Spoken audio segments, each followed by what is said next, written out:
તો આપણા મનમાં હંમેશા એક સવાલ રહેતો હોય છે કે કર્મ મોટું કે ભાગ્ય. કોઈ કહે છે કર્મ કરો તેનું ફળ મળી જશે, તો કોઈ કહે છે કે ભાગ્યમાં હશે તો મળી જશે. કોઈ કહે છે કર્મ સર્વશ્રેષ્ઠ છે, તો કોઈ કહે છે ભાગ્ય ખૂબ બળવાન છે. પરંતુ આ વાતનો સચોટ ઉત્તર ગીતામાં જણાવેલો છે. તો ગીતામાં જણાવ્યું છે એ પ્રમાણે જણાવશું કે સૌથી બળવાન કોણ છે, ભાગ્ય કે કર્મ. પરંતુ ગીતામાં આ વાતને એવી રીતે કહેવાયેલી છે કે જે આપણને ક્યારેય સમજવી અઘરી પડી જાય છે.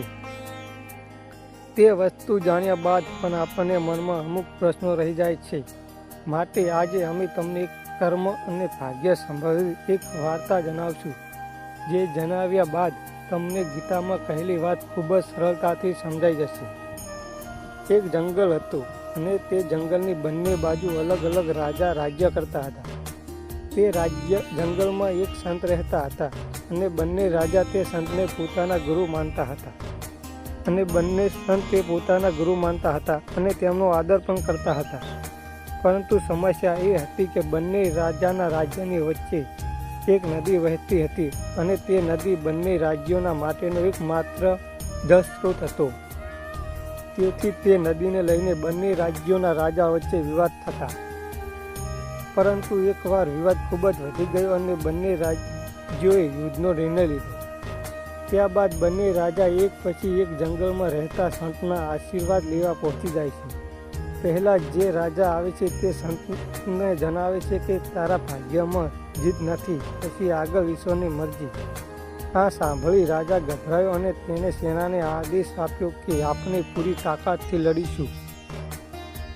ભલે આપના ભાગ્યમાં જીત ન હોય, ભલે આપણે યુદ્ધ હારી જઈએ, પરંતુ આપણે યુદ્ધ એટલા પરાક્રમથી લડીશું કે હારવા છતાંય પણ આપણને પરાક્રમનું એક શ્રેષ્ઠ ઉદાહરણ બનીએ.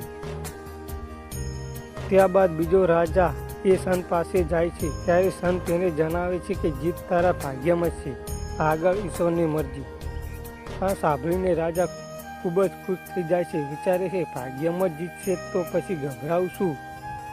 ત્યારબાદ બંને રાજા વચ્ચે યુદ્ધ થાય છે અને પહેલો રાજા અને તેની સેના ખૂબ તાકાતથી લડે છે, જ્યારે બીજો રાજા ગફલતમાં જ લડે છે કે ગમે તે થાય, જીત તો મારા ભાગ્યમાં જ છે. તેના મગજમાં ભાગ્યની વાત એટલી ઘર કરી બેઠી કે યુદ્ધમાં તેના ઘોડાની નાળ નીકળી ગઈ છે તેનું પણ તેને ભાન ન રહ્યું અને ઘોડો થોડી વાર બાદ લંગડાવા લાગ્યો અને રાજા પડી ગયો. ત્યારબાદ તે રાજા દુશ્મનના હાથમાં આવી ગયો અને તેનો પરાજય થયો. પહેલો રાજા જીતી ગયો અને બંને રાજ્ય તેના ભાગ્યમાં આવી ગયા. જ્યારે ભાગ્યની ગફલતમાં બીજો રાજા પરાજિત થયો, ત્યારબાદ બંને સંત પાસે જાય છે અને પ્રશ્ન પૂછે કે આવું કેમ થયું, ભાગ્યમાં લખાયેલું કેમ બદલાઈ ગયું. ત્યારે સંત જવાબ આપે છે કે ભાગ્ય નથી બદલાયું, ભાગ્ય તો તેની જગ્યાએ જ છે, માત્ર તમે લોકો બદલાઈ ગયા.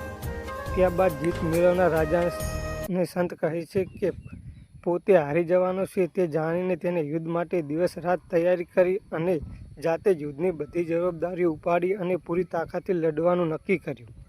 જ્યારે પરાજિત રાજાને સંત કહે કે તેને ભાગ્યમાં જીત છે એવું જાણીને યુદ્ધ જીત્યા પહેલાં જ ઉત્સવ મનાવવા લાગ્યો. એટલો ખુશ થઈ ગયો કે તેના ઘોડાને નાલને પણ ખ્યાલ ન રહ્યો. તે તારું વ્યક્તિત્વ જ બદલી નાખ્યું. તે પરિસ્થિતિમાં ભાગ્ય વિચાર શું કરે. આ વાત પરથી આપણને એક શીખ મળે છે કે ભાગ્યનું લખાણ કર્મનું ચુંબક હોય ત્યાં ખેંચી જાય છે. તેથી આપણા કર્મનું પરિણામ જ આપણું ભાગ્ય રચે છે. આપણે અનુકૂળ કર્મ કરીને ભાગ્યને આપણી બાજુ ખેંચી શકીએ છીએ. આપણા કર્મોનું પરિણામ જ ભાગ્ય છે. અનુકૂળ કર્મ કરીને ભાગ્યને આપણી બાજુ ખેંચી શકીએ છીએ. જ્યારે ભાગ્યના ભરોસે બેસીને કર્મો છોડી દઈએ તો પરાજય અને દુઃખ સિવાય બીજું કંઈ જ મળતું નથી. ગીતામાં પણ આ જ વાત કહેવાય છે. જણાવે છે કે કર્મ પર તારો અધિકાર છે, ફળ ઉપર નહીં. માટે ફળની ચિંતા કર્યા વગર કર્મ કરતા રહો. મિત્રો, અહીં એક વાત તો સાબિત થઈ ગઈ કે કર્મથી મોટું ક્યારેય આપણું ભાગ્ય ન બની શકે.